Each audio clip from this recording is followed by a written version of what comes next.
Magandang hapon, si Chris po ito, ang inyong Ops Officer dito sa NutriHydro at ngayong araw, tayo ay nasa isang farm visit.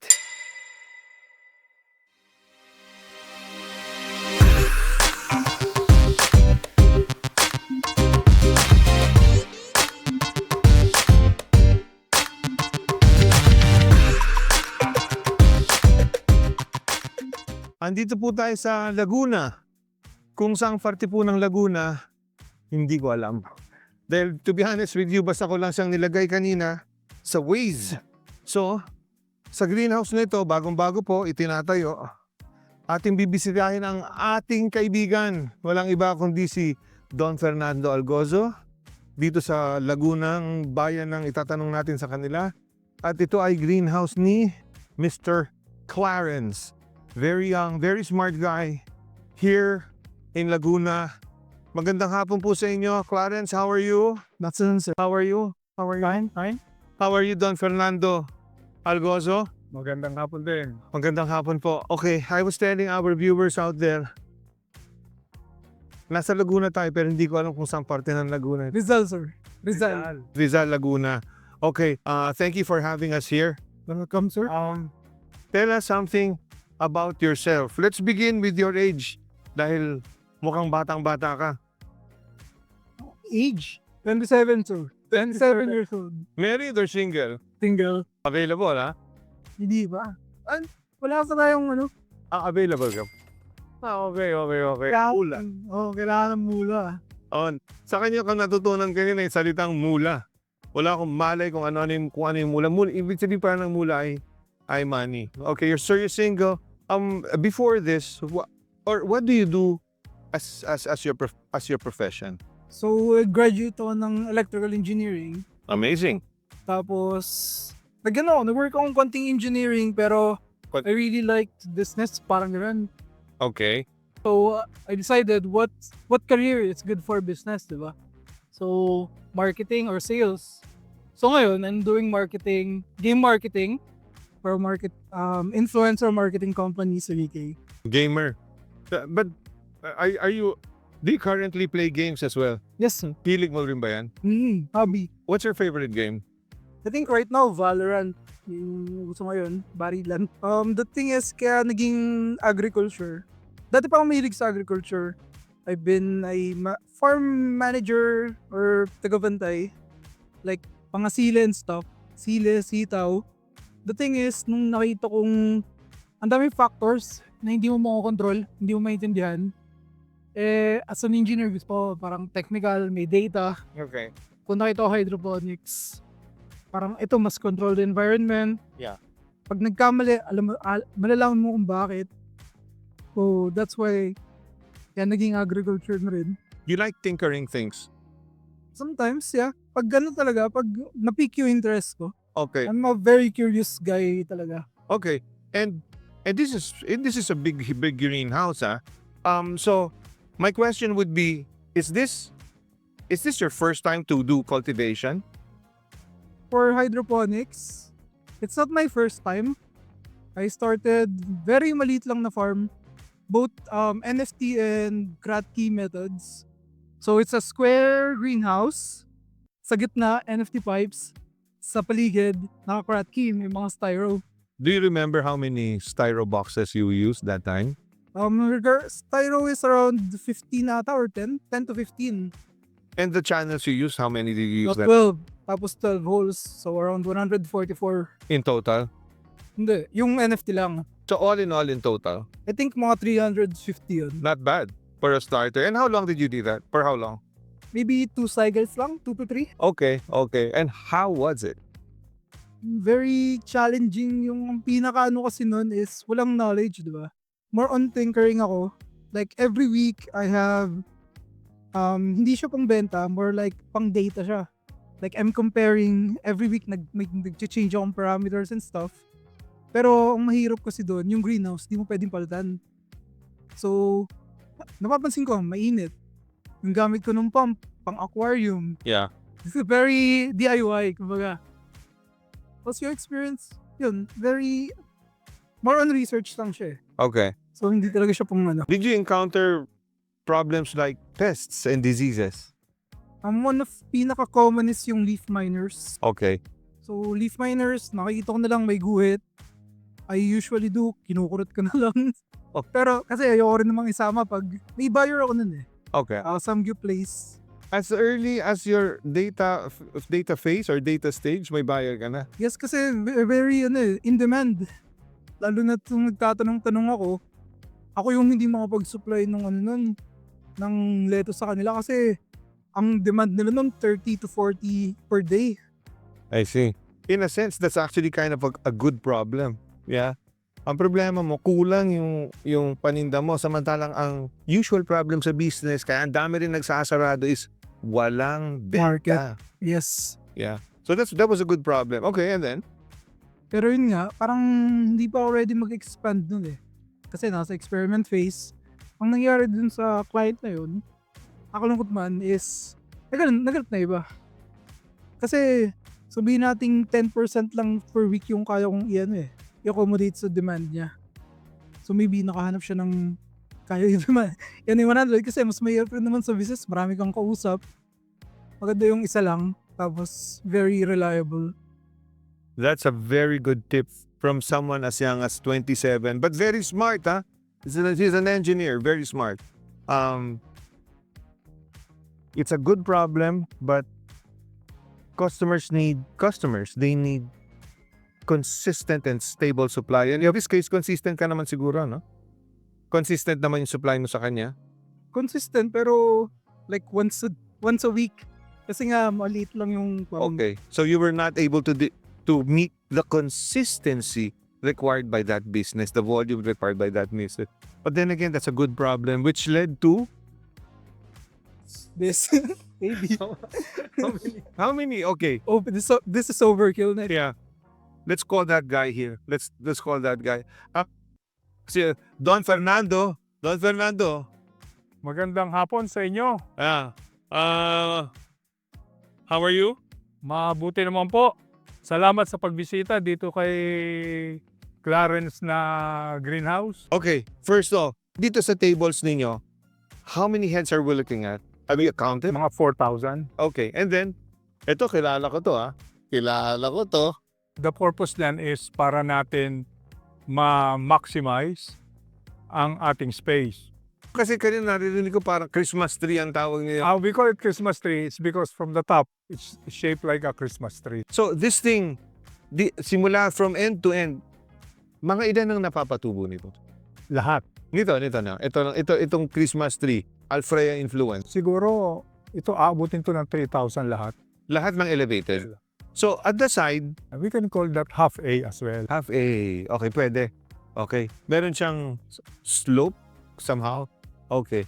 So yung mga elevated mo 3,000 plus this one 4,000. So we're looking at a total of 7,000. 300 lang yung pinoproblema mo dati. Di ba? Ngayon, ngayon lahat na ng branches nila, supplyan mo. Oo nga eh. Yeah. Okay. It's amazing because that's what inspired him. Tama ba? To grow big. Yeah. Okay. Yeah. So now, come on, let's walk through this place and let's discuss everything that we see in here. What are we looking at here, Clarence? So these are NFT channels na removable yung lid. Okay. Para easier to clean. Don Fernando, pinuunahan ko na, nag-aangat na ako, ha? That's okay. Yeah, baka bawal pa maggalaw. Pero dapat ibalik din sa dati. Hindi baling kibuin, pero ibabalik sa dati. Why? What happens pag... Kasi because nung pinutol ito sa China, iba-iba yung putol. Okay. So, maaaring hindi na magdikit yung connection. Doon nagkakameron minsan ng problema.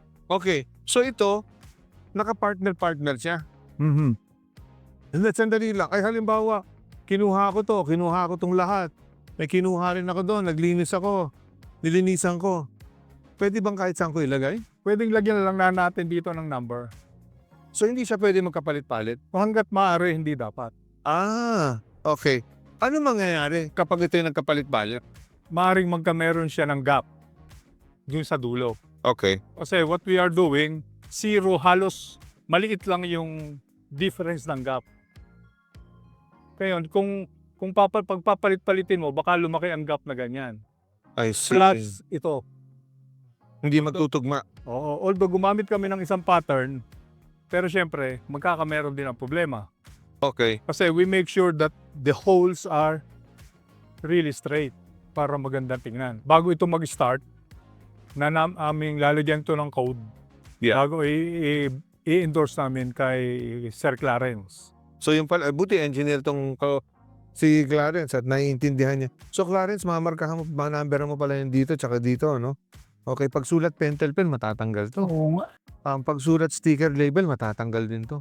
Siguro maganda dito yung parang, Yung engraving machine. yeah. Kasi kunwari, pag tinanggal naman, pwede nyo naman pong ilagay na nandito sa gilid eh. Para hindi nyo na po ilalagay dun sa mismong NST niya, dito nyo ipatong sa gilid. Okay. Para hindi siya kung saan saan napupunta. Okay. So lahat, magiging ganon. Okay. So hindi ko na to kailangan ilayo pa, may mapapagpato. Yan. Ang swerte mo, Clarence. Then they start the cleaning here. After cleaning, pwede nating i-peroxide na to. That's a great tip for all of you growers out there. Ang channels nyo, i-partner nyo na sa markahan nyo, i-partner nyo na sa inyong mga takip para pag mayroong shrinkages, because these are plastic, kapag mayroong shrinkages, magkaka-partner sila. Yeah? That's an amazing tip. Yeah? Okay. Height. I'll be honest with you, hindi ko alam kung natatandaan ko ng eksakto, pero parang mas mataas ito kaysa sa San Pablo. Yes. Any reason for that? Humidity? Airflow. Airflow. Okay. Okay. So, dahil humid, mas maganda pag malataas ang space. And there's one more. Alam mo kaya ako sinapansin? Kasi nakikita ko sa ibang nagtatayo, pag mababa, ang hirap sumut sa ilalim pag may problema. Sa pa yun. Napakahirap. Ito, wag lang ako, ha? Wag lang ako kasi out of shape. Ano? Ako rin. Iutos mo na lang. Andito naman si Abang Pangulo eh. Yeah. Okay. Yeah, madaling linisan. Any other reason apart from air circulation? Yun, gaya nga nun, sabi nyo, madaling maglinis sa ilalim. Kung gusto mo, if you want to move from one side to another, you can just pass sa ilalim ng table. Ayun nga, no? Pupunta ako sa kabila, hindi na ako iikot. Kasi sometimes hindi mo nang-aabot yan. Gusto mong kunin yon, iikot ka pa. Eh kung nasa gitna ka, ngayon kung ganito, pwede ka nang dumaan sa ilalim, kunin mo na yon. I see. Mga shooter size. I see. Okay, may napansin din ako tatanong ko lang na lang din. So, ito pag nung ito yung nabili nyo, Clarence, gaano ito kahaba? This is 3 meters. 3 meters. Okay. Thank you. Ngayon, ito ay yung kanyang, meron bang tawag dito? Connector. Connector. Okay. Nung ito ba'y pasadya ninyo o kasama? Kasama na yan. Kasama ba ito nung binili nyo o hiwalay pa yan? Hiwalay order? I-assemble mo pa yan. I see. Tapos paano ito dinidikit itong dalawang ito? Paano dinidikit? So we put our adhesive dito para hindi na to mag-move. Okay. Okay. So may adhesive to. So meron kang connector sa labas? Meron ka rin connector sa loob? Kasama na yon, magkasama. Ang linis ng itsura niya. Very sakto yung fit nito eh. Saktong-sakto. Like yung pag tinignan yung gilid, may mga mold siya. Susuksok nyo lang. Okay. Like ito, nakasuksok lang to. Naka-shape siya talaga. Yes. Yeah. Pero finit nyo lang. Nakamolde siya para sa kanya talaga. Okay. Saan ang taas nito? Yes. Diyan, papunta doon. Okay. Meron ba kayong sukatan ng slope? Ano formula ba ng slope ninyo? Ang difference nung dulo to dulo nito is 1 inch. 1 inch. So gradual slope. Okay. Any reason bakit gradual slope ang pinili nyo? May reason pa ba yun? Una, pag gradual at least, hindi masyadong kumikibo pag bago yung tanim natin, hindi makibo yung ugat. Kasi pag malakas yung pressure ng tubig papababa, nadadala yung ugat niya. I see. Stable yung ugat nung iyong tanim na lettuce. Hindi naman pwedeng magkakaiba yung sukat nito. Dahil hindi tatakbo rin ang tubig. That is the main problem. Okay. So may template pala. So isang itsura nito dapat Lahat yan, iisa ang design. Don Fernando, I see a lot of similarities. But I'm not an engineer, ha? I'm not an engineer. So, improvements, please. Can you please tell us? Una yung width. Ito. This is Kaliwa this sa is kanan. 8 meters Okay. width. Ngayon, regardless naman yan sa haba, hindi naman magiging usapan yon. Pero ang mga butas dito, like exhaust, meron na rin siyang protection for the insects not to go inside. Parang alam ko yan. Yung mga singit-singit doon sa ibabaw. Yeah? Sa may ilalim ng UV, nakakakita talaga ako niya na sisingitan ng insekto. Wala na to. Hanggat maaari, walang ganon. Okay, what else are the improvements? I see, banggitin ko na bro, ito nakita ko to kay JR nakita ko rin to kay Gab. What improvement are we looking at here? Yung wide mesh sa ibabaw? Para madaling lumabas yung hot air. Okay. Although we have fans here, an exhaust fan, para yung dispersal ng hot air mabilis. Why do you release all that air? Para bawas yung problema. Pero ano ba yung usual problems pag hindi dumadaloy ng maayos ang Temperature, matagal. temperature? Okay. Mababa din naman ang temperature with the use of fans. Okay. Actually, this got 6 circulating fans. So meron kang intake, meron kang relay sa gitna, tapos exhaust yung sa likod. Pansin ko, parang magkaiba sila ng style. Anong pinagkaiba nitong dalawa at bakit sila magkaiba? This is circulating fan. Ito yung magbibigay ng hangin. Yun naman ay hihigop ng hot air, ng hangin na nasa loob. Okay. Gaano katagal naka-on itong mga to? Sabi natin mga 3 minutes. Mabilis lang. Pag na-stable na po yung temperature or na-reach yung temperature na gusto nyo, pwede nyo na ulit patayin. Maglalagay ng mga hygrometer Yes. all over the kasi iba-iba yung temperature kada lugar. Oh. I think ang ilalagay ko dito, tatlong hygrometer. Dulo-dulo yung gitna. I see. Tapos depende rin, kanya-kanyang switch yung fans. Yeah. Depende kung saan mainit. Minsan 2 fan lang kasi kailangan mo. Minsan 3. I Depende see. kung gaano kainit at hanggang gaano kalamig mo gustong ibaba yung temperature. Actually, itong greenhouse na ito, medyo matagal-tagal na namin ginagawa. Okay. Pero what we wanted is a perfection.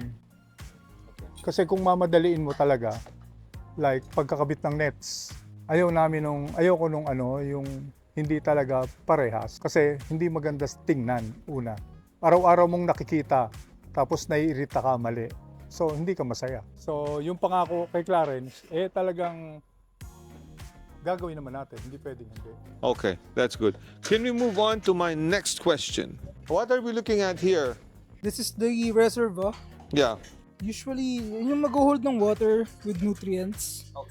Na ipapump sa halaman, dadalhin dun sa dulo, Yeah. aangat, pumunta sa NFT, then babalik sa return pipes. Magkakaroon dito sa ilalim ng return pipes. Yeah. And it's gonna go through a filter muna. Yeah. So yung filter para lang mano yung mga debris. Minsan kasi yung napuputol minsan yung ugat.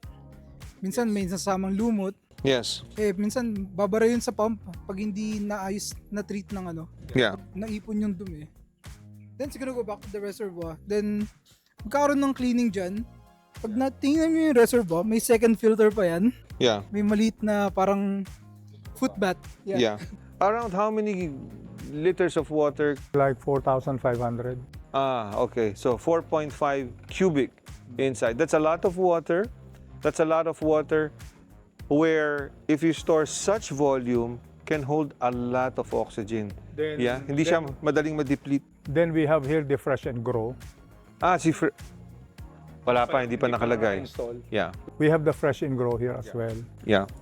To make sure that because we are using community water here, so with Fresh and Grow, we can remove the chlorine present I see. in the water. I've seen how Fresh and Grow works, and I also understand the mechanics of Fresh and Grow. Fresh and Grow is excellent because number one, it brings down the temperature of water.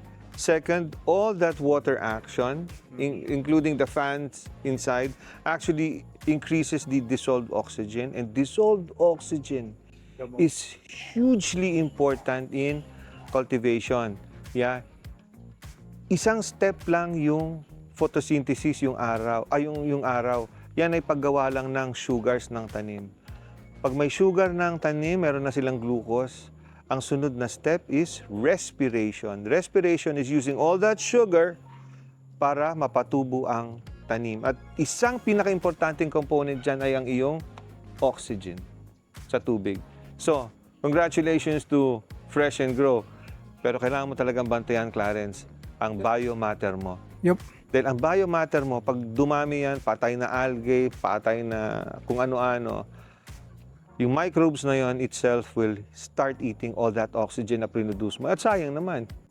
Then they will be the one to eat the nutrients as well. Plus, yes, So, wala nang makakain ang iyong tanim.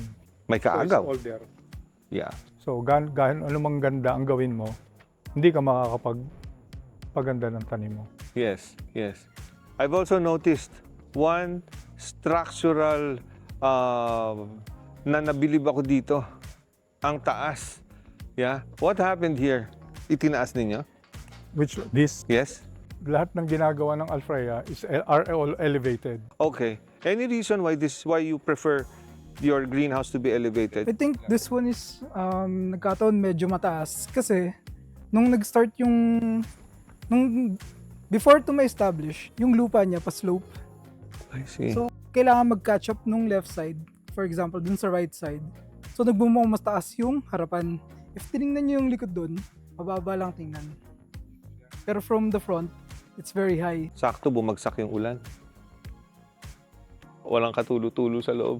Yeah. Job well done. Job well done. Aside from that, walang stagnant water dyan. Oh, yeah. Wala nga. Oh. Lahat laglag yung tubig. Ano? Lahat dudulas yan. Yes. From the slope we have done. Plus, yung maraming bago na ikinabit sa trusses namin. Okay. Kahit malakas ang bagyo, hindi siya basta mapupunit. I can only imagine napakaganda ng performance itong greenhouse na to. Ilang kubiko ka inabot ng tambak dito? So, the thing is, itong nakatanim dito, like may ampalaya dyan, it was one of our friends. Tapos nagkataon yung friend na yun, siya yung may-ari ng lupang nirentahan ni Alpha Mart, which is opened like a month or 2 Yeah. ago. Tapos, so nung ginagawa yung Alpha Mart, syempre, maghuhukay yan, papantayin yung lupa, itatambak dito sa gilid. So nung nagawa yung Alpha Mart, nakita ko, nagkataon, yun nga, I need lupa, he has lupa, doon na lang ako kumuha sa kanya for free. For free? Tapos we use, instead of elf, kasi wala kaming resources for that, may close van kami. Yung close van na yun, yung lupa, sinasako ng tao, nililipat dito, Wow, ang van naman yun. i-unpackage. Baka Very naman tedious. Baka naman bagong van pa yun. Hindi naman. From our poultry. From our poultry. And that is not included in the contract. Oh, So, Clarence will be responsible for the backfill. I see. Trinabaho mo na. Yes, tapos nung kinumpute ko, ang laki ng natipid eh. Compared na magbibili ka lupa, idadump dito. Pero, more on the time yung gano. If you don't have enough manpower, it's gonna take you a while. So, swerte mo, may nakuha kang panambak. Nagkataon lang. Yeah. Sasakyan na lang, just transporting that thing here. So, meron kang mga ginawa nung wala siya, meron kang mga inaayos ko tulad mga panambak and all, ano. Just a ballpark figure. Tatanungin ko na lang kayo, Ilang square meters ito? Around 150. 150 square meters. Costa, wala yung patong, Kaya wala yung patong. Yes or no? May 1 million na ba to? Yes, ma'am. Meron na tong 1 million. I think let's stop there na. 1 million. That's it. No more, kumbaga you have one guess. Okay. Up low. Yan. It's more than 1 million na. So more than. Pero sabi niya, hindi na naman ako pwede magdala. Kasi mabilis pa deduce eh. Pag may 2 million na ba to? May 3 million na ba to? Pero ang ginawa namin dito talaga, Clarence gave me money. Yeah. The money that I asked him is really for materials.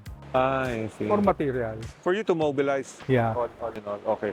So, itong tinitingnan natin ngayon, 1M na. Kasama na yun. Wala pa itong pader, Walang pa. No? Wala. So, sorry, I have to ask you that. That's because a lot of our viewers out there would need somewhat of an estimate. Yeah. So, at this stage, you're on the 1 million mark. And walang pader.